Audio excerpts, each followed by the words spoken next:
भाइयों, दावत व तबलीग का काम इलियास जी रहमतुल्लाहि अलैह जब उन्होंने शुरू किया तो इलियास जी रहमतुल्लाहि अलैह के ऊपर एक ऐसा दौर भी आया। सुनिए आजकल हमारे मुबल्लिगों में क्या गलतियां हैं। दावत व तबलीग को ऐसा बदनाम, परसों देखे तो वो बंगले वाली मस्जिद पर इल्ज़ाम लगाया गया है कि वबा वहाँ से फैली है। आज है ना पूरी दावत और तबलीग को आज ब्लेम किया जा रहा है।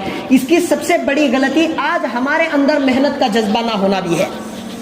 इलियास जी रहमतुल्लाहि अलैह ज़मीन जायदाद को जो छोटी मोटी थी सब कुछ बेच करके दावत और तबलीग के लिए निकल गए, लग गए बंगले वाली मस्जिद में। रमज़ान का दिन था, रमज़ान के अयाम चल रहे थे। सहरी के वक्त में इलियास जी रहमतुल्लाहि अलैह दस्तरखान पर बैठे हैं और मेहमान जो बाहर से मिलने के लिए आए हैं वो भी दस्तरखान पर बैठे हैं। दस्तरखान पर खाना क्या है मालूम? बिरयानी नहीं थी, 10-10 नमूने नहीं थे। दावत व तबलीग में जो मुबल्लिग वक्त लगाया है, जिसके नाम से बातिल फिरके कांपते हैं, ऐसे एक आलिमे दीन का, एक शहरी आलिमे दीन की कैसे गुजर रही है। गुल्लेर के फल दस्तरखान पर मौजूद थे। एक सबसे बड़ा दाई, सबसे बड़ा मुबल्लिग रमजान की सहरी गुल्लोरों से कर रहा है, उसके मेहमान भी कर रहे हैं। अल्लाह अकबर। जब जा करके इलियास जी की तड़प उम्मत मोहम्मदिया पर पड़ी, उनकी तड़प को आदमी समझा, इन्हें क्या समझाना चाह रहा है समझे। इन्हें 1 रुपये का भी नफा नहीं है इसको। ये हमारे पीछे इतना वक्त क्यों लगा रहा है, इतनी वक्त की बर्बादी क्यों कर रहा है। जब जा करके एक बेनमाजी नमाजी बना, एक गैर मुस्लिम मुस्लिम बना, एक गैर कलिमा पढ़ने वाला कलिमा पढ़ करके इस्लाम के दायरे में दाखिल हो गया, एक रातों को गर्राटे लेकर के सोने वाला आदमी तहज्जुद के लिए बेदार हो गया। ये मेहनत हुई। इलियास जी रहमतुल्लाहि अलैह घर के अंदर बैठे हुए हैं, फाका है, अब तबलीग के लिए निकलना है क्योंकि उस्ताद ने हुक्म दिया है महमूदुल हसन साहब ने कि निकल, लोगों को पैगाम पहुंचा सरकार दो आलम का। निकलना था, घर के अंदर कुछ भी सौदा वगैरह नहीं है, भूख और फाके की जिंदगी है। मेरे भाई, मैं कोई नबी का किस्सा आप लोगों को नहीं सुना रहा हूँ, सहाबी का किस्सा मैं आप लोगों को नहीं सुना रहा हूँ, 1926 की कहानी में सुना रहा हूँ। अब तक 100 बरस भी नहीं गुजरे, एक आलिम दीन का मैं किस्सा आप लोगों को सुना रहा हूँ, एक मुबल्लिग की तड़प मैं आप लोगों को सुना रहा हूँ। अपनी बीवी बैठी हुई है घर के अंदर, वो भी भूखी है। इलियास जी बुलाते हैं, इधर आओ, हमने तुम्हारे से निकाह किया, मैं आपको ये इजाजत देता हूँ कि अगर रहना है तो तुम मेरी निकाह में रह सकती हैं। कौन बोले? इलियास जी रहमतुल्लाहि अलैह अपनी बीवी से कहते हैं, फाके से जिंदगी गुजर गई है, अब मैं मौत तक भी मैं इजाफा मालदारी में नहीं कर सकता। इलियास जी रहमतुल्लाहि अलैह कहते हैं कि अगर तू रहना है तो मेरी निकाह में रह सकती है, अगर तू जाना है तो मैं तुझे आसानी के साथ, खुशी के साथ खुला दे दूंगा, तलाक दे दूंगा। तू मेरी निकाह से जुदा हो करके किसी एक मालदार आदमी से या खाते पीते खानदान से निकाह कर ले, तेरी जिंदगी गुजर जाएगी। बीवी कहती है, हजारों कतार रोती है, उठ कर जाती है। बिरहू में माल जमा हुआ होता है, जेवरें होते हैं, निकाल कर लाकर इलियास जी के कदमों में डाल देती है।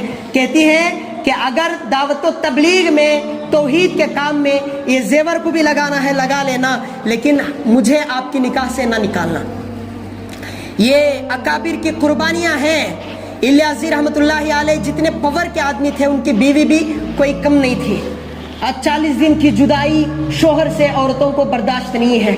40 दिन की 4 महीनों की जुदाई की बीवियों से, बच्चों से, वालिदैन से बच्चों को बर्दाश्त नहीं है, एक आदमी को बर्दाश्त नहीं है। कुर्बानियों के बगैर दावत व तबलीग का काम आगे नहीं बढ़ सकता। कुर्बानी निकाल देंगे, मेहनतें निकाल देंगे, मेहनतें करना छोड़ देंगे, दीन दुनिया से मिटता जाएगा, हमारी नस्लें बर्बाद होती जाएंगी, हमारी नस्लें, हमारा नौजवान तबका शराब का आदी हो जाएगा, फिल्मों का, गाने बजानों का आदी हो जाएगा, बेहयाई का आदी हो जाएगा, जब तक एक मुबल्लिग मेहनत के लिए लग जाए।